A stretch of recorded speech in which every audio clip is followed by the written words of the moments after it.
halkan waxa ah xayawaanada adduunka ugu khatarta badan way ku kala duwan yihiin iyadoo lagu saleynayo arrimo ay ka mid yihiin awoodda sunta iyo habka ay wax u dilaan. Mid kasta oo ka mid ah xayawaanadan ayaa leh khatar muhiim ah xaalado kala duwan iyagoo xoogga saaray muhiimadda ay leedahay in la fahmo dabeecadahooda iyo deegaankooda. Qaar ka mid ah kuwa ugu caansan waxaa ka mid ah kaalinta tobanaad waxaa ku jira Komodo dragon. Waa nooc weyn oo qoratada ah oo u dhashay jasiiradaha Indonesia ee Komodo. Waa kuwan qaar ka mid ah sababaha loogu tiriyo xayawaanada ugu khatarta badan adduunka. Dragoniska Komodo waxay daanka ku leeyihiin qanjiro sun ah oo soo daya borotiino sun ah iyadoo suntu lafteedu aanay ahayn mid halis ah waxay keeni kartaa shoog, xinjir, dhiig iyo dhiigbax degdeg ah oo ku dhaca xayawaanka uu ugaadsanayo. labo daanka quwada waxay leeyihiin awood qanjiro xoog leh iyo ilko afaysan waxay awood u leeyihiin inay jeexjeexaan hilibka waxayna keeni karaan dhaawacyo halis ah. saddex baaxadda iyo xooga Dragoniska Komodo ee qaangaarka ah waxay kori karaan ilaa 10 cagood oo u dhiganta 3 mitir oo dherer ahaan waxayna miisaankoodu ka badan yahay 150 radal oo u dhiganta 70 kilogram. afar dabeecad qalafsan. Dragoniska Komodo waxaa lagu yaqaanaa inay yihiin kuwo dagaal badan waxaana laga yaabaa inay weeraraan bini'aadamka. shan afkooda waxaa ku jirta bakteeriyo kala duwan taas oo keentay inay ku qaniinaan xayawaanka taas oo daciifisa waqti kadib jirkiisa. Inkastoo suntoodu ay khatar tahay, Komodo dragons guud ahaan waxay ka fogaadaan xiriirka aadanaha iyo weerarada ka dhanka ah bini'aadamka. Si kastaba ha ahaatee waxay yihiin xayawaanada ugu halista badan dunida.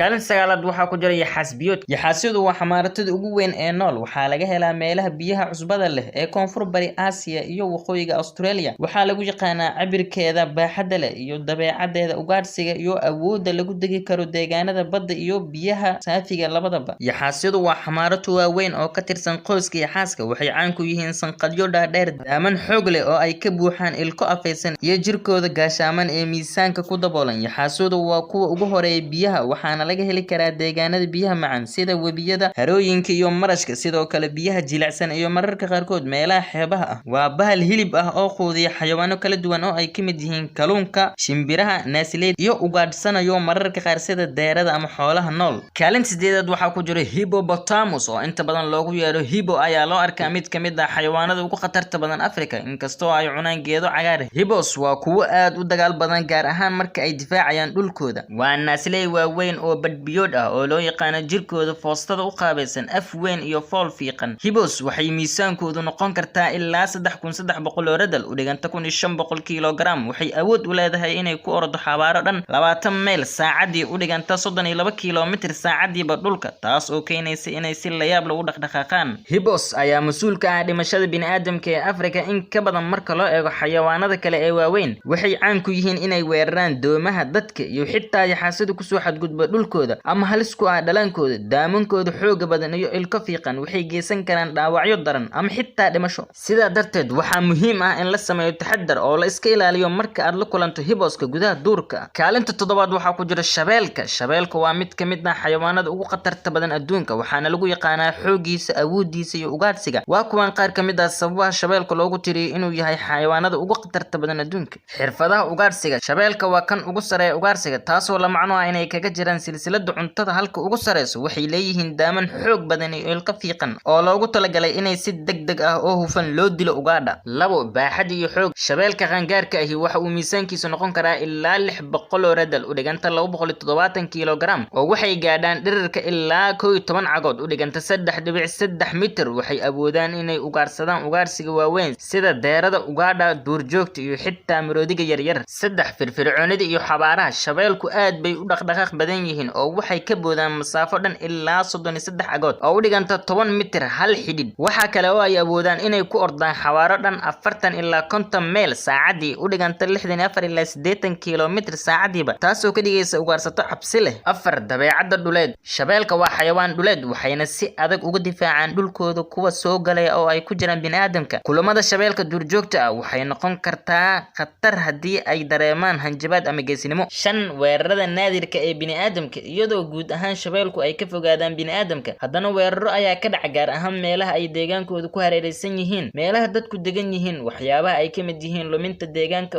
ugaadhsiga oo yaraada iyo howlaha bini'aadamka waxay mararka qaarkood u horseedi karaan iska horimaadyo shabeelka. xoogooda, dareenka ugaadhsiga iyo dabeecadda dhuleed. shabeelku waxay amar ku bixiyaan ixtiraam iyo taxadar marka ay la kulmaan deegaankooda dabiiciga ah. dadaalka ilaalinta xayawaankan ayaa muhiim ah si loo xaqiijiyo badbaadada xayawaanka sharafta leh iyo in la yareeyo iska hor imaadyada ka dhexeeya aadanaha. Kaalinta lixaad waxaa ku jira Scorpionus waa arachnids oo caan ku ah xamaasadooda sunta ah taas oo ka dhigaysa mid khatar ku ah bini'aadamka. Waa kuwan qaar ka mid ah qodobada muhiimka ah ee ku saabsan khatartooda. kow sunta stingerska. Saynisyahanadu waxay sheegeen in xinjir sun ah oo ku taala dhamaadka dabadooda taasoo ay ugu horeen u isticmaalaan difaac iyo ugaadhsiga. Darnaanta suntooda way ku kala duwan tahay noocyada Scorpionska iyadoo qaar awood u leh inay keenaan qaniinyo keeni karta xanuun weyn, barar iyo dhimasho. labo qaybinta. qaarad walba waxaa laga heli karaa Scorpionska marka laga reebo qaaradda Antarctica. Waxay caadi ahaan degaan cimilo diiran qalalan waxaana laga heli karaa saxaraha, kaymaha iyo dhul-daaqsimeedka. saddex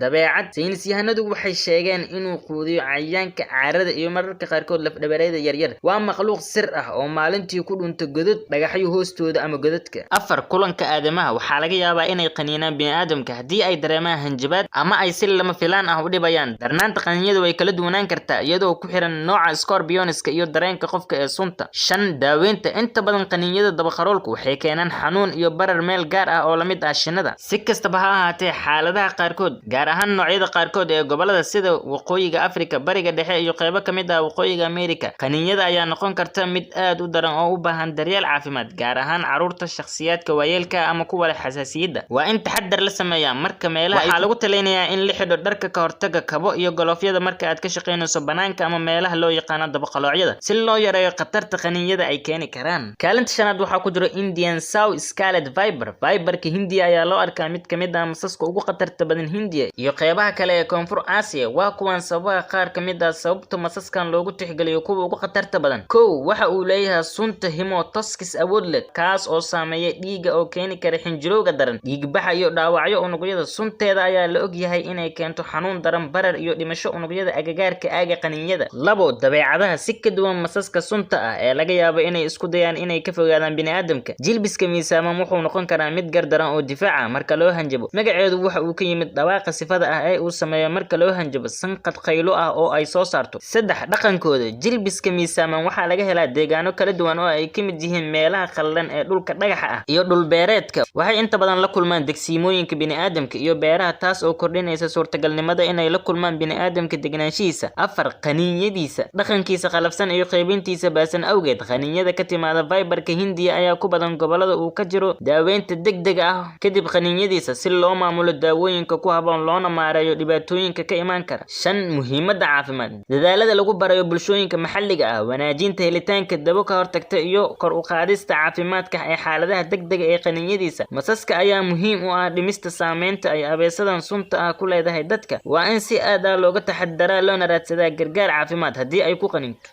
kaalinta afraad waxaa ku jiro Assassin-Bugs. cayayaanka dilaaga ah waa cayayaanka ugaarsiga ee laga helo adduunka oo dhan, inkasta sida caadiga ah ay khatar u ahayn bini'aadamka si lamid ah sida masaska sunta ah ama ugaarsiga waaweyn. noocyada qaarkood waxay keeni karaan khataro xaalado gaar ah. kow dhaqanka ugaarsiga. waa ugaarsiga faa'iidada leh ee quudiya cayayaanka kale oo ay ku jiraan cayayaanada sida aphidiska iyo diirka. waxay leeyihiin xubin dheer oo afka ah oo ay u isticmaalaan inay ku duraan enzymeska ay ugaadhsanayaan iyaga oo u dareeraya gudaha. labo qaniinyada iyo falcelinta xasaasiyadda. waxaa laga yaabaa in ay si difaaca u qaniinaan haddii la qabto ama la khasbo. qaniinyadu lafteedu caadi ahaan khatar ma aha laakiin waxay keeni kartaa xanuun, cuncun iyo barar meelaysan. shakhsiyaadka qaarkood gaar ahaan kuwa xasaasiyadda u leh sunta cayayaanka qaniinyada waxay u horseedi kartaa falcelin aad u daran oo u baahan daryeel caafimaad. la kulanka bini'aadamka waa suurtagal gaar ahaan marka cayayaankani ay soo jiitaan nalalka ama si lama filaan ah u galaan guryaha. marka la soo kobo halka cayayaanka dilaaga ay faa'iido u leeyihiin ugaarsiga deegaanka noocyada qaarkood waxayna u keeni karaan khataro caafimaad bini'aadamka iyadoo loo marayo gudbinta cudurka Chagas. tallaabooyinka ka hortaga sida ka fogaanshaha wax ka qabashada cayayaanka dilaaga ah duurjoogta ah iyo ka hortaga qaniinyada waxay ka caawin kartaa yareynta khatarahaas. kaalinta saddexaad waxaa ku jiro eyga. eygu waxay keeni karaan khataro xaalado gaar ah. waa kuwan arrimo ay ka mid yihiin in eeyaha loo tixgeliyo xayawaanada ugu khatarta badan. kow gardarada. eeyaha qaar ayaa laga yaabaa in ay muujiyaan gardaro oo ay ugu wacan tahay tababar xumo, xadgudub, cabsi ama dareen dhuleed. gardaradana waxay u horseedi kartaa qaniinyo ama weeraro lagu qaado bini'aadamka ama xayawaanka kale. labo qaniinyada eyda waxay sababi kartaa dhaawacyo halis ah oo ay ku jiraan nabarada iyo dildilaacyo xaalado daran, caabuqa ama dhaawacyo neerfaha ah. Carruurta iyo shakhsiyaadka da'da ah ayaa inta badan aad ugu nugul qaniinyada eyda sababtoo ah cabirkooda iyo awood la'aantooda awgeed inay si hufan isu difaacaan. 3 astaamaha taranka. iyadoo ey kasta uu muujin karo dabeecad dagaal badan, noocyada qaarkood ayaa laga yaabaa inay aad u dagaal badan yihiin ama suurtagal tahay khatar sababtoo ah cabirkooda, xoogooda iyo ujeedooyinkooda taranka taariikheed. Waxaa muhiim ah in la ogaado in dabeecadda ay saameyn ku leedahay barbaarinta tababarka shakhsi ahaaneed. Marka loo eego taranka keligiis. 4 dareenka ilaalinta. Iyadu waxaa laga yaabaa inay noqon karaan kuwo ilaaliya dhulkooda, cuntadooda, alaabahooda ay ku ciyaaraan ama mulkiilayaashooda, taas oo u horseedi karto gardaro difaac haddii ay arkaan khatar. 5 tababarka saxda ah iyo fahamka luqadda jirka waxay dhammaantood ka caawin karaan yareynta khatarta la xiriirta gardarada eyda. Intaa waxaa dheer, xeerarka maxalliga ah sida sharciyada liishka iyo sharci u gaar ah tartanka ayaa laga yaabaa inay jiraan si kor loogu qaado ammaanka dadweynaha. Waa lama huraan in si taxadar ah loo wajaho dhammaan eeyaha, xuduudahooda lana baro carruurta iyo dadka waaweyn si isku mid ah sida loola dhaqmo si badbaado leh si looga hortago khatarta. Milkiilayaasha waa inay ka digtoonaadaan inay gartaan calaamadaha gardarada oo ay raadsadaan caawimo xirfad leh haddii loo baahdo si wax looga qabto arrimaha dhaqanka ee xayawaankaas.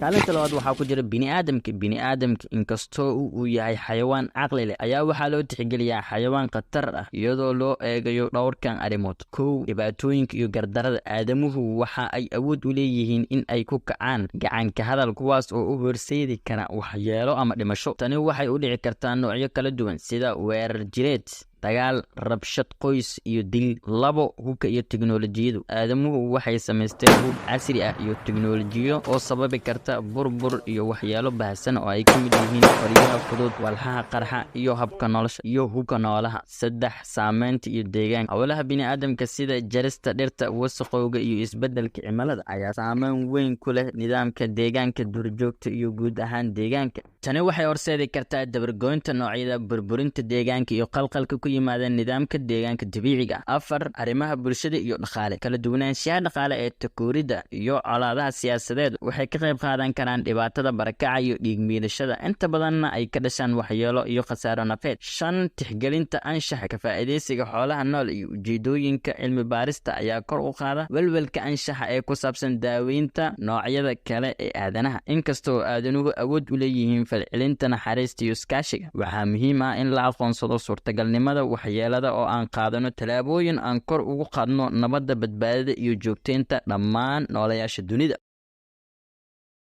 kaalinta koowaad waxaa ku jira kaneecada inkastoo ay yar tahay waxaa loo tixgeliyaa mid ka mid ah xayawaanada ugu khatarta badan ee dunida sababtoo ah doorka ay ka ciyaaraan cudurro badan oo dila ah. halkan waxaa ah qodobo muhiim ah oo ku saabsan kaneecada iyo khatarta ay keento. 1 gudbinta cudurrada. kaneecadu waxay gudbisaa cudursidaha kala duwan ee qaniinyadu u keena bini'aadamka. qaar ka mid ah cudurrada ugu caansan waxaa ka mid ah duumada. waxaa sababa dulinka ka mid ah hidaha plasmodiumka oo ay gudbiso kaneecada anopheles-ka taasoo ku keenta cudurro ku dhaca aadanaha. 2 saameynta caalamiga ah. cudurrada kaneecadu ka qaado malaayiin dad ah ayaa sanad walba ku dhaca caalamka, gaar ahaan gobolada kulaalayaasha iyo kuwa hoose ay kaneecadu ka soo baxdo. cudurradani waxay u horseedi karaan jiro, naafo iyo dhimasho haddaan si degdeg ah loo ogaan oo aan loo daaweyn. 3 kaneecadu waxay ku dhalataa biyaha taagan waxayna si xawli ah ugu tarmi kartaa deegaanka magaalooyinka iyo miyiga. dadaalada lagu xakameynayo waxaa ka mid ah baabi'inta goobaha kaneecada, isticmaalka sunta cayayaanka iyo kor u qaadista wacyiga bulshada iyo tallaabooyinka ka hortaga. 4 dadaalka cilmi baarista iyo xakameynta. saynisyahanada iyo ururada caafimaadka dadweynaha waxay si joogto ah u baaraan